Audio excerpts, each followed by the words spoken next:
How, and who, and what started this journey for you? I started reading about. There was this character Matson in Succession, who's a tech person. So I'd read a bit about that. My friends Tony Roach and John Brown, who were doing something in this area, put me onto a few podcasts that I sort of got into my head, the voices of tech people. And so I just started reading more and more, sort of as a concerned, interested citizen. And then it was really the podcasts, because the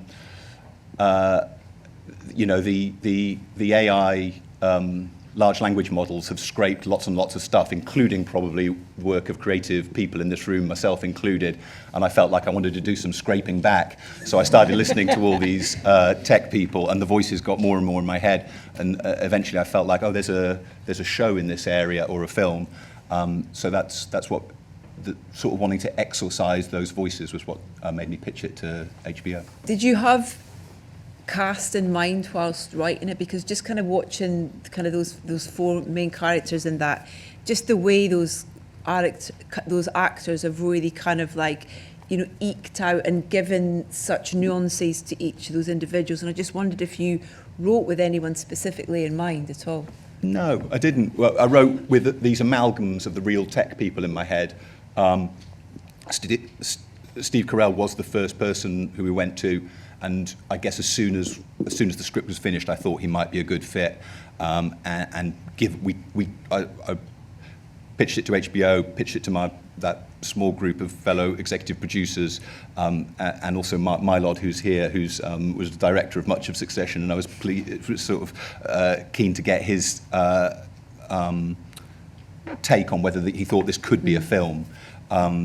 So it was that group, talking to them, which made me think, this could be a film. How do you write something like this? Because it's so many things, and these characters have got, each of them individually have got their kind of their motivations, their individual kind of like, what drives them, what irritates them.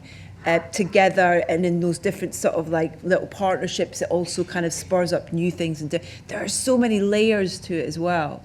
Do you mind talking just a little bit about how you kind of construct that, and also the kind of narrative, as a whole, and that ridiculous attempted murder whole kind of. Yeah, the story was there. That the story, I don't know where it came from, but it came to me. The idea, I guess, of these tech people who get together for these, it's a bit about masculinity, I guess, and the weird hierarchies that happen in some male friendships, like these kind of groups.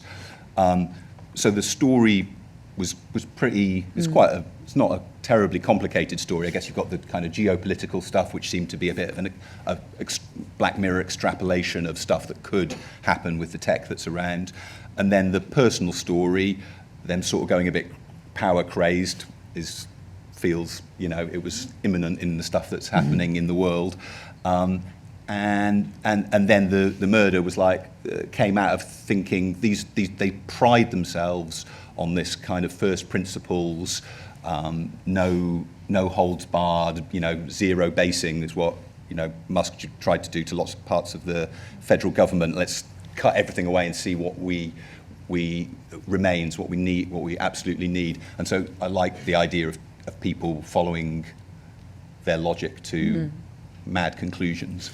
So that shape was there, and that's what I pitched pretty much to Casey, and that's what I pitched to my fellow writers from Succession, who was some of them who are available to be pitched to, and I guess hopefully, well, I would say that some of the richness, if you feel there is richness in those characters, probably comes from a bit of stealing. Like I stole lots of stories, lots of tech stories, lots of characteristics, and put them in the blender and drank them, as Jason Schwartzman's character threatens to do.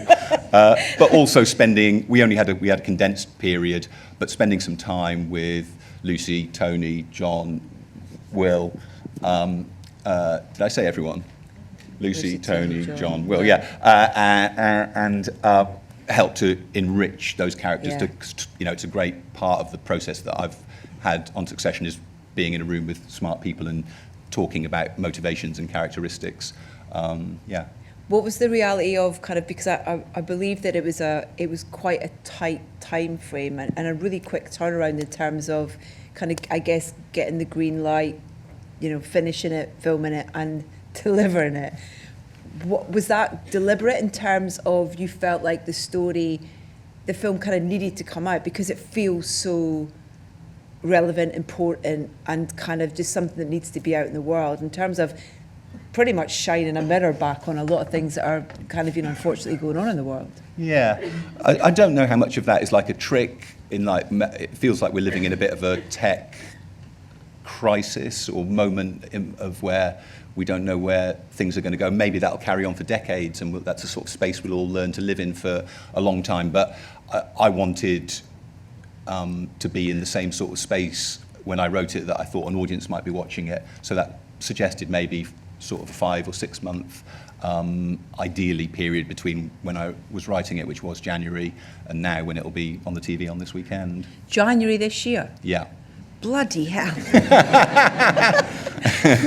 That's crazy. That's amazing. Yeah. Is that quite, have you, I mean, I imagine it's the first time you've had something like that and so quick. How does it compare? It's nice. In some way, it feels natural. Sometimes you can write something, can work on something, and then there's a long pause, and there's like 6 months. You don't know why.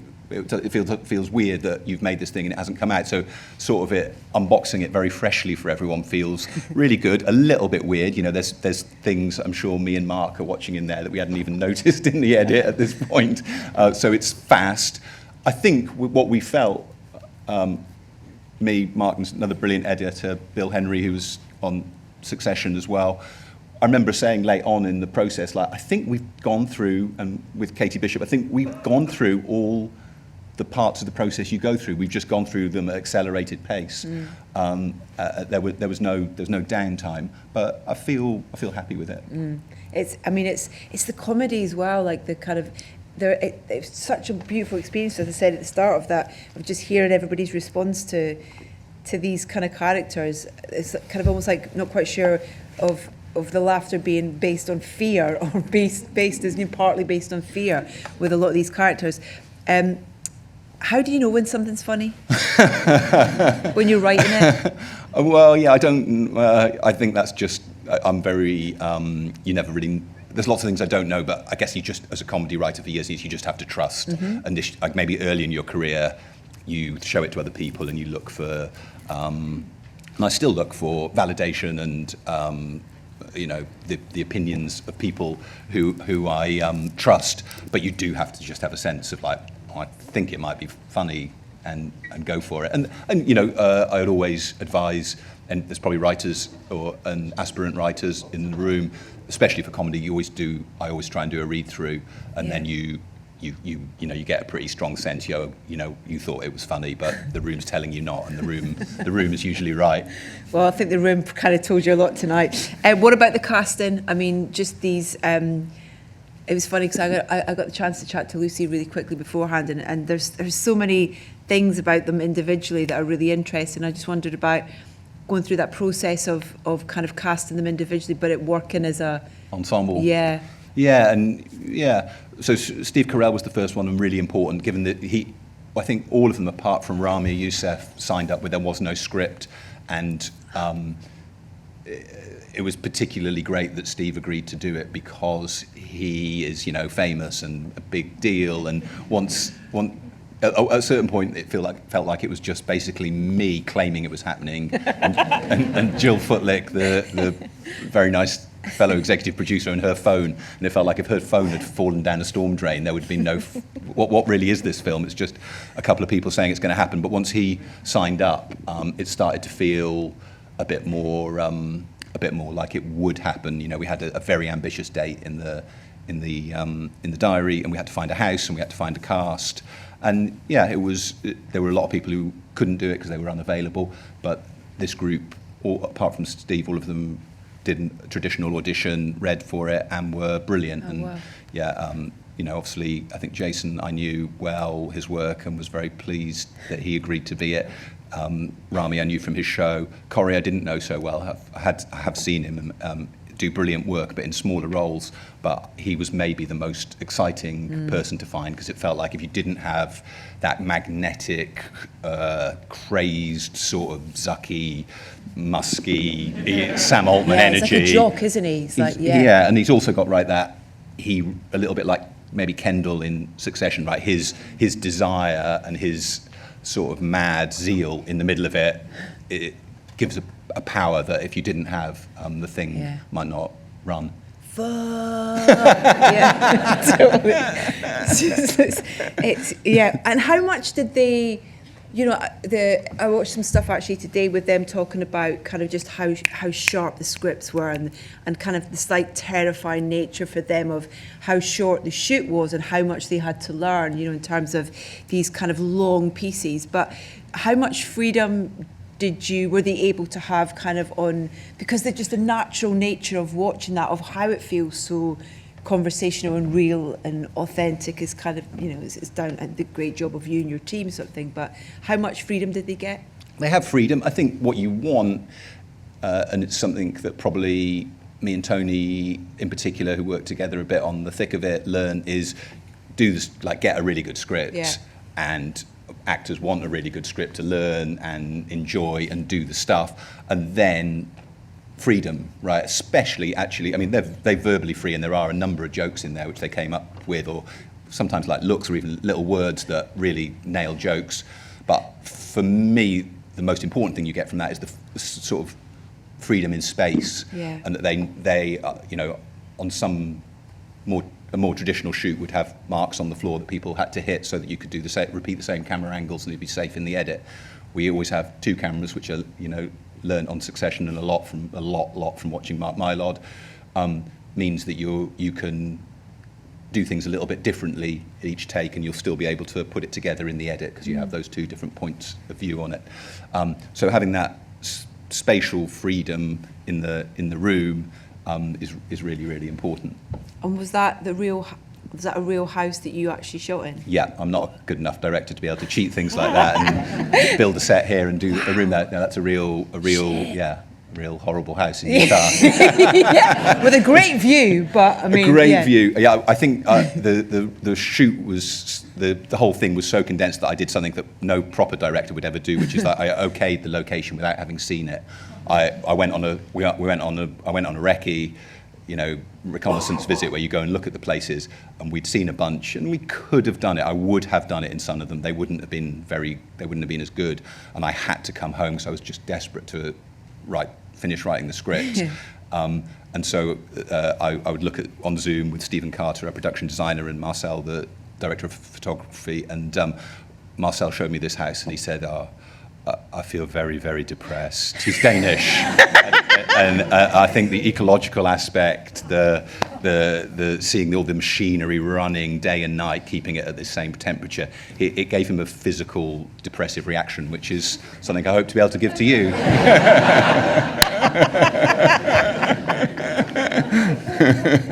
It is almost like their own language at times, isn't it? In terms of how they, like, even when they talk about the temperature of the room and things like that, and I'm sure they kind of make up words along the way as well, or situations you're like, what the fuck does that mean? But that's kind of, I guess, fun, you know, in terms of you're almost kind of creating a world for these characters that they only inhabit in a way. Yeah, I mean, I like. There's a few coinages in there, but 90% of the language is real tech language. I think there's quite a few people in here who know that world, and they'll have heard a lot of buzzwords they know. And that's really important to me. It's one of the reasons I was able to write it and write into any world, I think, is knowing the specific vocabulary. I think it reassures the audience that you're watching something which knows its world, and I just like it. I like the language. The danger is, right, that it can be off-putting. Like, I don't know what's going on, and I remember some people felt that in Succession. My job should be that even if you don't know what the specifics of the hyperscale data centers are, that you get, oh, he doesn't like him, and he's doing a horrible blowjob motion, and so what's going on? So you hope to mitigate that, but feel like you know, you don't know how how a submarine works. But you can sense if a submarine movie is Das Boot or if it's like a made up submarine. Yeah, I mean it's so funny with Ven's character, just how he's just like a kind of testosterone driven kind of teenager. You know, it's brilliant. It's so well done. Costumes I wanted to talk to you about. What's your beef with gilets? Talk to Susan Lyle, the costume. I mean, that's a Succession thing as well. It's kind of like, oh, pricks wear gilets. It's like how many gilets are there in the audience before we start getting into it? Didn't even look around the room. Some people can pull them off. Some people can pull them off. But yeah, they can be something of a flag. But there's but that's what I love about the way that you write and the world you create. But with Succession, with this is the detail, is the kind of attention to detail, and all those kind of little things that you might not register that first viewing, but when you go back and watch it again, there are little things. Whether it's the kind of whiskey bottles and all that, and the way even that's presented, and them just wandering about in their leggings after they've been, and it's all those kind of little things. Do you enjoy that side of it, of kind of just layering things up and having a lot for people to kind of, get the teeth into? Yeah, I think it's 10% the things that you think about and laugh about in the room and hopefully drop in and talk to your colleagues, production designer, costume designer, and then the other 90% is their brilliant work, and if you work with great people, you turn up and it all looks right, and then you're tinkering around the edges and saying, oh, can we put that book on top of the other one? So that's it is it sounds banal to say it, but working with brilliant people, they do most of that stuff. But it is fun to pick an item of clothing or a book or a thing that's got your goat and you want to put it in there. Can I, before we open up to audience questions, I just wanted to mention Nicholas Britell as well, who obviously did the most exceptional job on Succession with the score on that, but again, working with you on this, because there's a lot of times throughout the film where there's not music, but so when it does kind of come in, it's got a real kind of presence, and it's quite specific as well as to what were the conversations you had with him about the music side of things. Yeah, early I asked my Succession executive producer friends if they might want to be willing to help me. I checked with Mark Mylod if he thought it was a good idea, and then Nick Britell was like one of those very first calls of like, do you think you might have time to do this? And he was extremely hesitant because the timeline was really nuts, and for a crafts person like him, it really was very, very tight. When he read the script, he's just incredibly bright. I think he worked in finance himself, and musicians are often geniuses, aren't they? And he read the script, and then he gave me a disquisition on it about how it was about. He had the sound of techno-feudalism in his head, and he's just very bright and sort of had it. And I knew if what he played to us early on had been wrong, we would have been in really, really big trouble because we just didn't have time. But luckily he is a bit of a genius, and it was lots of those sounds were already there. Do you think these guys exist in the same world as Succession? No, and when I first pitched it, and I was eager to make it, and I would have sort of done almost anything to make it, and I did say to Casey and HBO, like, would it make it easier for your channel to make if it was Succession related, because you could imagine, Matsson's over there, and that you could have an ATN slug on the news, and it seemed kind of a little bit fun. And Casey had said, do you want to do that? And I said, not really. I think it is tonally, although the camera work and stuff makes it feel a bit like that world.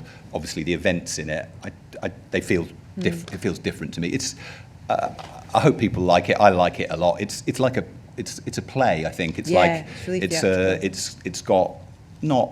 Well, maybe it's got a few ideas in it, but it's in quite a narrow world. And Succession, because of the family, even though they were not the most developed people. Anyway, this feels I like where it plays, but it's a narrower bandwidth. Yeah.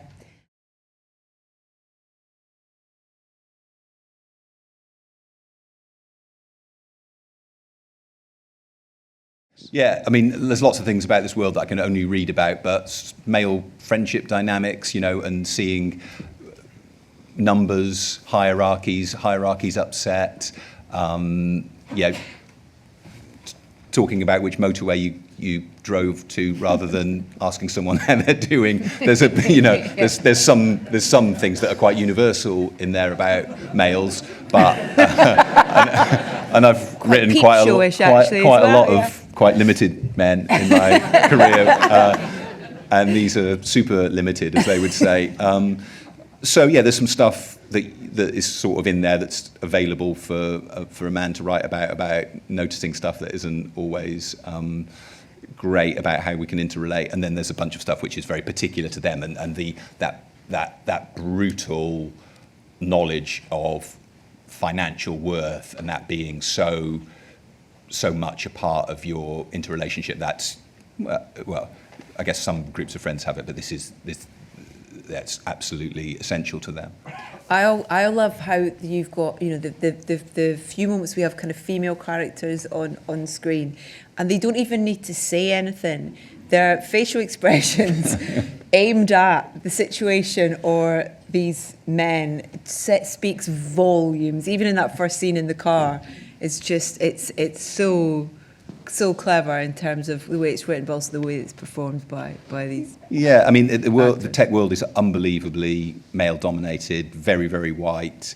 A bit of racial diversity, but very, very few black people, and the absence of women is really, really striking. The women who are in there are, the Careless People book suggests Sheryl Sandberg is not a great individual herself. So, there's nothing uniquely necessarily meritorious about women, but the ones in this maybe do have a bit of a different attitude. Yeah, totally.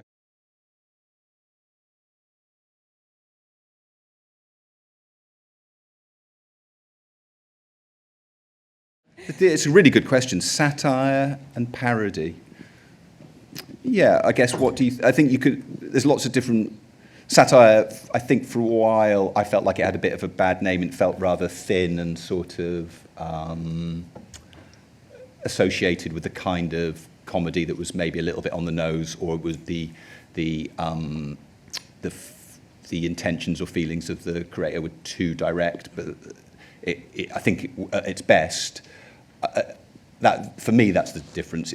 At its best, a proper satire is nothing really more than taking a hard look at human behaviour, probably trying to do jokes. But I guess the element of it, which is trying to seriously look at human behaviour, is maybe what would differentiate it for me. If I was thinking, is this just a bit of a parodic? Like, are you just having a pop at Elon Musk? Fine, you could. There might be sometimes a good, effective parody can be really, really, really funny. But I guess the aim is to try and do something which has a little bit more human breadth to it. Mm. With the research and stuff you talked about, kind of listen to podcasts and stuff like that, did you spend much time with kind of people in this world? No, writer, scared of people. Only friend of books, friend of podcasts, scared of people. I think you can be, it's time consuming, and I did learn this on Succession, that you sort of, occasionally I met senior business people or media people, especially as the show got more successful, and you get this charge from being in the room with them of I guess, bit of power and their charm or charisma, and you feel like you're getting this inside track of like, oh, this is what it's really like, this is what it's really like. And I'd have my notebook and be like, oh my God, I've cracked it, I know this. And you come out after this breakfast, after too many cappuccinos, and look down and it'd be like, money makes good banks. And you'd be like, this is funny. It's just bullshit. It's like, you can go away and read a whole book and it'll give you all the characters, their family situation, their interrelationship, often whole scenes that, you can take that scene and put your characters into it and steal it, and it'll come out differently from how it was in reality. So I'm a big believer in secondary materials.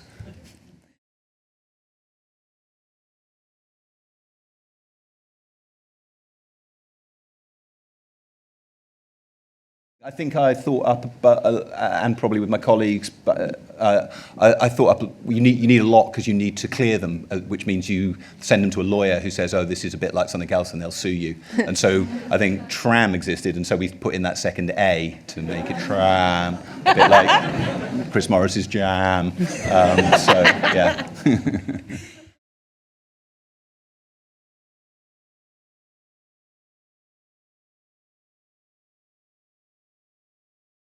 Shifting tone, it did worry me a lot. Is what we talked about it in that little room. Talked about it mainly there, and like, will it be okay? And in the end, I knew there wasn't another way of going. That's sort of what the movie was. Is like, what if you carry on your philosophical approach to the world to these logical conclusions? So occasionally, I did worry, but on set, sometimes when we were having fun doing this sort of taking over the world stuff, an actor would say something like, "Oh, I can have no idea what happens in the second half," as if that was sort of good. And I think, that's pretty good. I hope it doesn't feel like two separate movies. So it was a concern. I guess the scene to get right for me was that long discussion scene, and to go from the sort of premise to this mad conclusion. And I don't know if you buy the journey that they go on, but on the night when we were doing it, I did buy it, and that made me feel happy that we had a chance of gluing. It wasn't gluing them together is not right, because there should be stuff that's sort of imminent in the first half, which is expressed in the second half, but it's definitely a bit different. Yeah.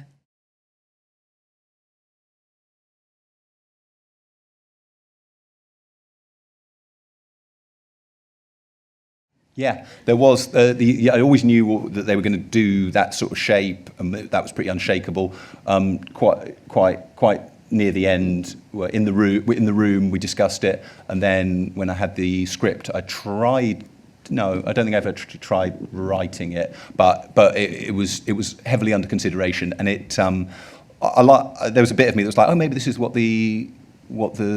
this movie is heading, but I guess at a certain point you get some gut intimations of what the thing is, and that felt that so far Steve Jobs died,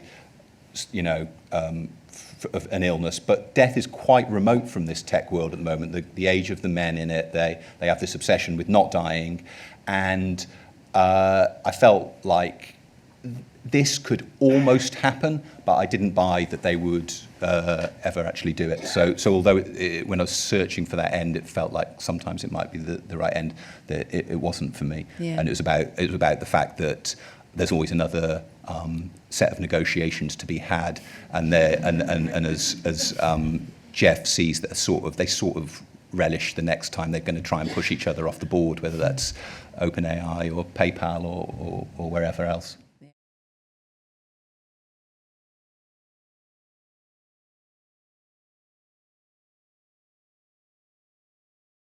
Yeah, I think it's all going to be great. Good night.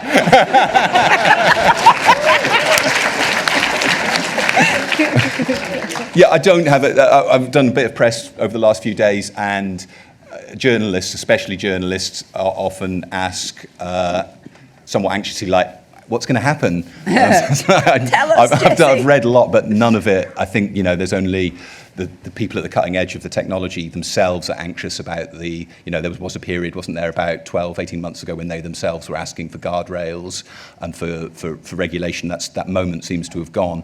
And I don't have anything salutary, I don't have anything reassuring to offer, and I don't know enough. We just don't know enough about where it's going, right? Yeah.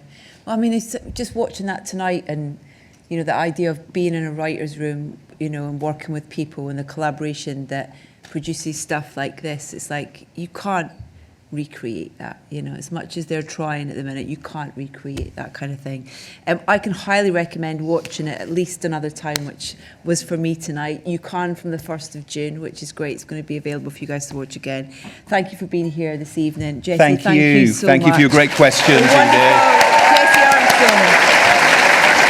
Safe journey home. All the Jeffs!